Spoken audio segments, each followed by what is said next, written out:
इस वीडियो के अंदर हम बात करने वाले हैं मैग्नेटिक मटेरियल के मोस्ट इंपॉर्टेंट क्वेश्चंस जो एचएससी बोर्ड के अंदर पिछले कुछ सालों के अंदर आ चुके हैं और चांसेस है कि एचएससी बोर्ड के आपके पेपर्स के अंदर भी ये क्वेश्चंस आ सकते हैं। ठीक है, तो स्टेप बाय स्टेप एनालिसिस करेंगे। सबसे पहले क्वेश्चन की डिस्कशन करते हैं। देखो, अगर आप मैग्नेटाइट चैप्टर को ध्यान से देखते हो तो मैग्नेटिक मटेरियल इस चैप्टर के अंदर सबसे ज्यादा पूछा हुआ क्वेश्चन जो है वो डेफिनेशन के ऊपर है। ठीक है, तो डेफिनेशन आपको इस चैप्टर से सारे के सारे कर लेने चाहिए, ये सबसे ज्यादा जरूरी पार्ट है। अब अगर हम प्रीवियस ईयर क्वेश्चंस को देखकर अगर डिस्कस करें तो सबसे पहला क्वेश्चन आपको एचएससी बोर्ड 2023 में जो पूछा हुआ क्वेश्चन था वो define and state SI unit and dimension of magnetisation and susceptibility. सिर्फ यही नहीं तो 2022 का भी पेपर खोलकर देखो तो इसमें भी आपको magnetic intensity and susceptibility and magnetization इन तीनों का यूनिट पूछा गया है और डायमेंशन। ठीक है, और इसके साथ डेफिनेशन भी बताना। तो 3 मार्क्स का क्वेश्चन फरवरी 2022 में और मैग्नेटाइजेशन का एसआई यूनिट और डायमेंशन अक्टूबर 2021 एंड फरवरी 18। मतलब इसी टाइप के डेफिनेशन के क्वेश्चंस आपको बहुत ज्यादा पूछे गए हैं, तो प्रिपेयर इन क्वेश्चंस को अच्छी तरह से कर लो।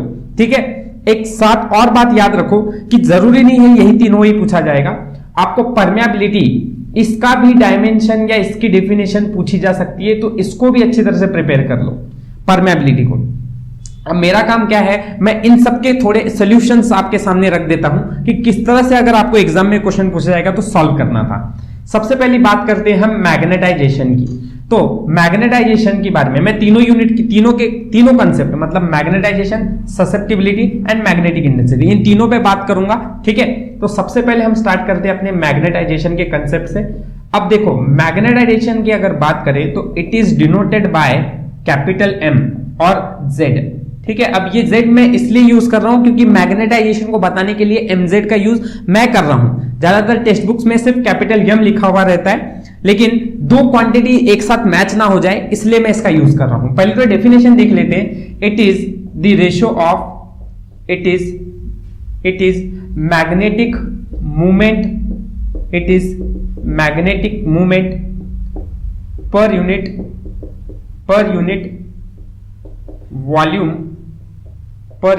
Volume of material.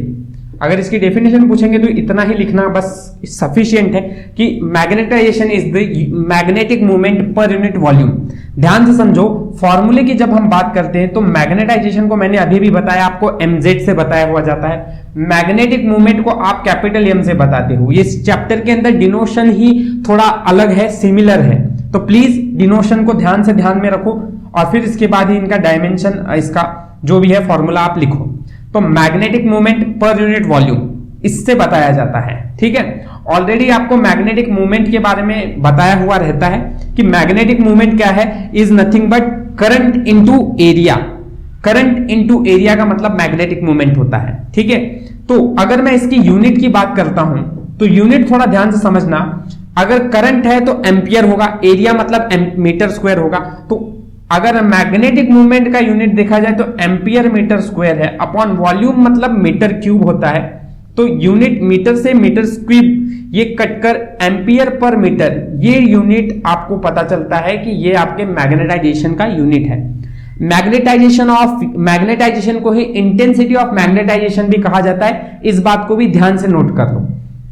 ठीक है, और अगला क्वांटिटी जब ये पता चल जाता है तो इसके डायमेंशन पे जब हम बात करेंगे तो डायमेंशन जो है इट इज, देखो एम्पियर मतलब करंट का I⁻1 से बता रहा हूं मैं, और मीटर मतलब आपकी लेंथ। अब लेंथ जो है वो डिनोमिनेटर के अंदर है तो वो न्यूमिनेटर में आके L⁻1 हो जाएगी, क्योंकि डायमेंशन को जब बताना होता है हमें कोई भी लेंथ को तो हम L का इस्तेमाल कर रहे हैं।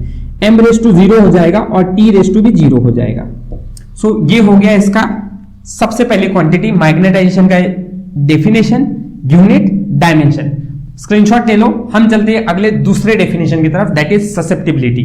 सो आगे बढ़ते हैं अपने ससेप्टिबिलिटी पे। ससेप्टिबिलिटी को हम डिनोट करते हैं इससे, जिसको हम चाय भी बोलते हैं। ठीक है, इसको हम अब अगले अलग अलग बुक्स अलग अलग नाम देती हैं, पर इसको चाय प्रोनाउंस किया जाता है एंड इसको ससेप्टिबिलिटी कहा जाता है। ससेप्टिबिलिटी क्या है? It is the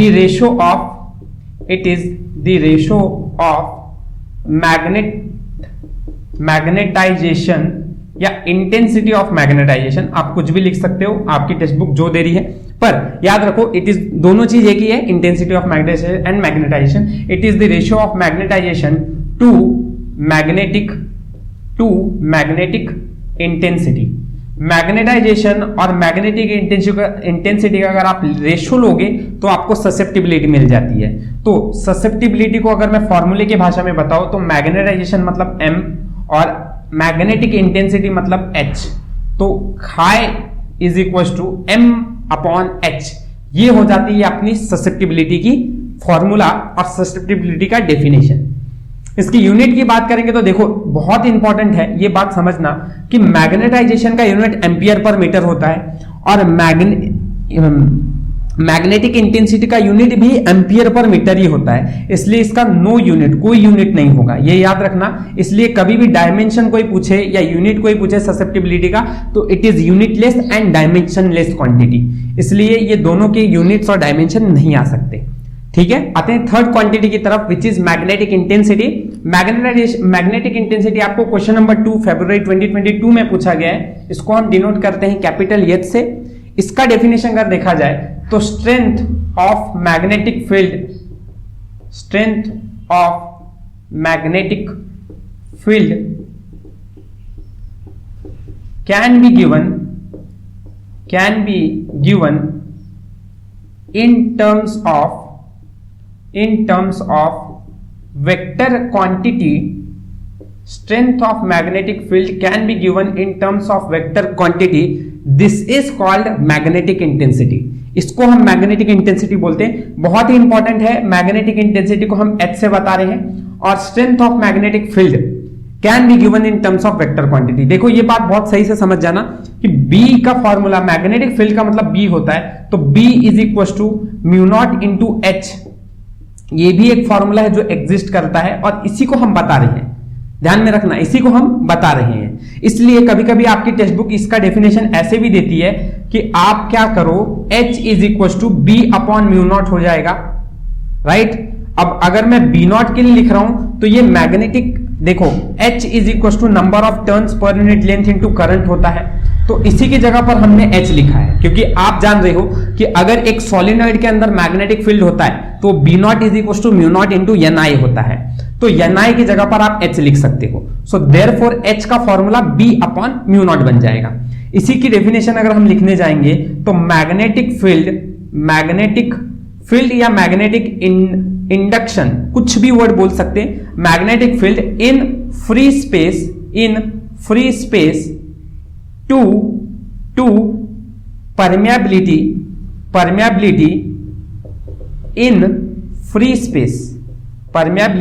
in free space, इन दोनों के रेशियो को भी हम बोलते हैं वो मैग्नेटिक इंटेंसिटी है।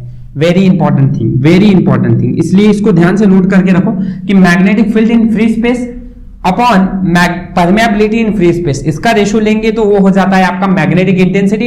अदरवाइज आपको इस तरह से भी डेफिनेशन आप डिनोट कर सकते हो, तो ये भी करेक्ट है। Strength of magnetic field can be given in terms of vector quantity, इसको भी हम मैग्नेटिक इंटेंसिटी बोलते हैं। सो आई होप सो ये दोनों चीज आपको समझ में आ रही होगी, ये दोनों को कोई भी लिखोगे एग्जाम में चलेगा। बात कर लेते हैं इसकी यूनिट की, तो मैंने पहले भी बोला है कि जो मैग्नेटिक इंटेंसिटी है, जो यूनिट मैग्नेटाइजेशन का होता है वही यूनिट मैग्नेटिक इंटेंसिटी का भी होता है, इसलिए ये भी यूनिट एम्पियर पर मीटर होगा और डायमेंशन जो होगा वो होगा आपका डायमेंशन सेम जो आपका डायमेंशन होता है मैग्नेटाइजेशन का, that is I⁻⁴, L⁻⁻⁴, T⁻0, M⁻0। This is very important. तो आई होप सो ये आपका क्वेश्चन जो डेफिनेशन का था वो आपको क्लियर हो गया होगा। अच्छी तरह से इन सारे डेफिनेशन को प्रिपेयर कर लो, खासकर इन तीनों को, यूनिट, डायमेंशन एंड इसका डेफिनेशन, क्योंकि ये क्वेश्चंस आपको बहुत बार पूछा गया HSC बोर्ड के अंदर। सो बढ़ते हैं अपने नेक्स्ट क्वेश्चन की तरफ। डिस्टिंग्विश का सवाल है और डिस्टिंग्विश का सवाल आपको डाया पैरा फेरोमैग्नेटिक का ये सवाल पूछा जाता है। अगर आप ये चैप्टर के अंदर इस पार्ट को इग्नोर कर रहे हो तो गलती कर रहे हो, क्योंकि ये 2024-25 में आने के चांसेस ज्यादा है। एज अगर देखा जाए तो ये फरवरी 15, जुलाई 16, जुलाई 17, मतलब बहुत पहले ही पूछे गए हैं, उसके बाद से ये क्वेश्चंस आ ही नहीं रहे हैं। बट 24-25 के लिए इंपॉर्टेंट है, क्योंकि बहुत पहले पूछे हुए सवाल चांसेस है कि ज्यादातर आ जाते हैं। ठीक है, और जो रिपीट हो रहे हैं पैटर्न में, तो इनको प्रिपेयर करो। देखो ज्यादा नहीं करना है, इसकी डिस्टिंग्विश आपको 2 मार्क्स के लिए ही पूछी गई है, चाहे ये 3 साल के कोई भी पेपर पे देख लो। मतलब आपको या तो ऐसे पूछा गया है कि डाया या पैरा का डिस्टिंग्विश बताओ 2 मार्क्स के लिए, या तो ऐसे पूछा गया है कि पैरा और फेरो का डिस्टिंग्विश बताओ 2 मार्क्स के लिए, या फिर डाया फेरो का डिस्टिंग्विश बताओ 2 मार्क्स के लिए। ऐसे ही ढंग में तीनों साल आपको क्वेश्चन पूछे गए हैं, तो आपको ऐसे याद करना है, तीनों का डिस्टिंग्विश याद कर लो। देखो याद कर लो कि इनकी ससेप्टिबिलिटी की वैल्यू किसके लिए क्या होती है। एक्चुअली पहले डेफिनेशन देखो, डाया किसको बोला जाता है, which is weekly repelled by magnetic field. जो वीकली रिपेल्ड होता है मैग्नेटिक फील्ड से उसको हम डाया बोलते हैं। जो वीकली अट्रैक्टेड होता है मैग्नेटिक फील्ड से वो पैरामैग्नेटिक है। एंड फेरोमैग्नेटिक जो स्ट्रांगली अट्रैक्टेड होता है मैग्नेटिक फील्ड से। तो इन तीनों को इसी तरह से प्रिपेयर कर लो, सिंपल याद हो जाएगा, समझ में आ जाएगा। एग्जांपल्स याद कर लो इसके, diamagnetic example air, alcohol etcetera, ठीक है। तो इन सब के एग्जांपल्स याद कर लो। पैरा के एग्जांपल क्रोमियम ले लो, मैग्नीशियम ले लो, कैल्शियम ले लो, सोडियम ले लो, ये सारे के सारे पैरामैग्नेटिक के एग्जांपल है। ऑक्सीजन ले लो, पैरा का एग्जांपल है। फेरो के अंदर तो सिर्फ 3 ही एग्जांपल है, फेरस, आयरन, कोबाल्ट, ठीक है, ये टेक्स्ट बुक में दिए थे। तो इतने ही बस डिस्टिंग्विश याद कर लो। फिर ससेप्टिबिलिटी की वैल्यू किसके लिए कितनी होती है, ठीक है। ससेप्टिबिलिटी किसके लिए छोटा है, किसके लिए बड़ा है, लार्ज किसके लिए है। इतने छोटे से डिस्टिंग्विश पार्ट को करके भी आप 4 से 5 पॉइंट इजीली याद कर सकते हो। उतना कर लो तो आपका डिस्टिंग्विश प्रिपेयर हो जाएगा, ठीक है। आई होप सो ये चीज आपको समझ में आई होगी। आपने जो मैंने बताया वो नोट भी कर लिया होगा, तो भी आपका एक एक पॉइंट तो डिस्टिंग्विश का तैयार हो गया होगा, ठीक है। चलिए, तो आई होप सो ये आपको समझ में आ गया है। इस क्वेश्चन को आप कर लो अच्छी तरह से। हम बढ़ते हैं अपने नेक्स्ट क्वेश्चन की तरफ, जो कि इंपॉर्टेंट है और एक डिराइव करना है हमें एक्सप्रेशन। अब इस तरह के क्वेश्चन आपको एचएससी बोर्ड में अभी तक तो इतना बड़ा सवाल नहीं पूछा गया है, क्योंकि आप देखो तो अक्टूबर 2021 में ही 3 मार्क्स के लिए पूछा था और उसके बाद आपको कहीं नहीं पूछा गया है। बट हाँ, इसके जितने भी फॉर्मूलेज हैं उनको भी अच्छी तरह से नोट करो, क्योंकि इसके जो फॉर्मूलाज है वो न्यूमेरिकल की भाषा में आपको न्यूमेरिकल सॉल्व करने के लिए पूछा जाता है। और वो पेपर अगर आपको देखना है कि न्यूमेरिकल किस तरह से आए हुए हैं, तो मैग्नेटिज्म के मैंने पीवाईक्यूज भी करा के रखे हैं न्यूमेरिकल्स के। आप डिस्क्रिप्शन बॉक्स में जाओ तो आपको वीडियो मिल जाएगा उसका, ठीक है। तो उन क्वेश्चंस को भी अच्छी तरह से कर लो, क्योंकि न्यूमेरिकल्स भी बहुत इंपॉर्टेंट है। आप इस बात को ध्यान में रखो कि 35 मार्क्स तक का वेटेज न्यूमेरिकल लेकर आता है एचएससी बोर्ड में, ठीक है। तो प्रिपेयर करना बहुत जरूरी है। हम आते हैं अपने इंपॉर्टेंट एक्सप्रेशन पे।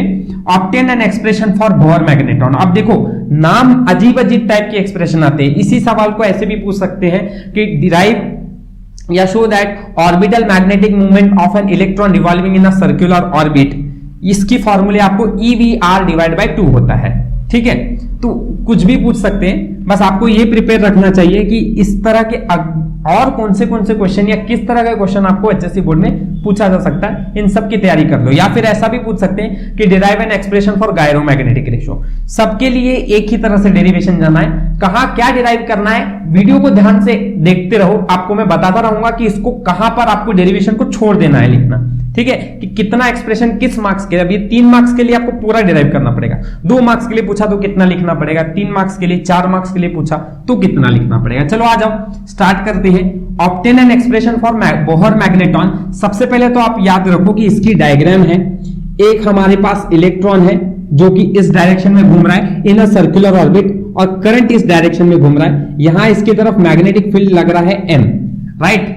ये आपको डेफिनेशन में दिखा, मतलब ये आपको डायग्राम दिखाना पड़ेगा और इसकी रेडियस R है। इन सब चीजों को आपको बताने के बाद ही एक्सप्रेशन को बोलना पड़ेगा कि consider a electron is revolving in a circular orbit, ठीक है, ये बताना पड़ेगा। और उसके बाद बताना पड़ेगा कि M जो है वो आपका मैग्नेटिक मूवमेंट है। आप बताओ ये सब चीजें। M मैग्नेटिक मूवमेंट है, I आपका करंट है, E आपका चार्ज ऑफ इलेक्ट्रॉन है, वेरी इंपॉर्टेंट थिंग, R आपका रेडियस है, रेडियस ऑफ ऑर्बिट। इन सब चीजों को बताने के बाद ही आप स्टार्ट करो अपने एक्सप्रेशन को कि magnetic movement is nothing but current into area. मैंने पहले ही स्लाइड में बोला था कि मैग्नेटिक मूवमेंट का फॉर्मूला करंट इनटू एरिया होता है, ठीक है। अब आप करो ऐसे कि करंट तो ठीक है, ये इक्वेशन नंबर 1 बोल दो। आपको करंट कितना इसके अंदर फ्लो हो रहा है पहले ये निकालो। Current is equal to, current अगर हम देखें, करंट अगर इसके हम देखेंगे तो करंट का फॉर्मूला क्या होता है, चार्ज अपॉन टाइम होता है, राइट। अब चार्ज अपॉन टाइम होता है 1 मिनट, हाँ, चार्ज अपॉन टाइम। तो जनरली पहले फॉर्मूला लिखता हूं, current is nothing but charge upon time, correct है। चलिए, सो अगर आप देखो इस एक्सप्रेशन में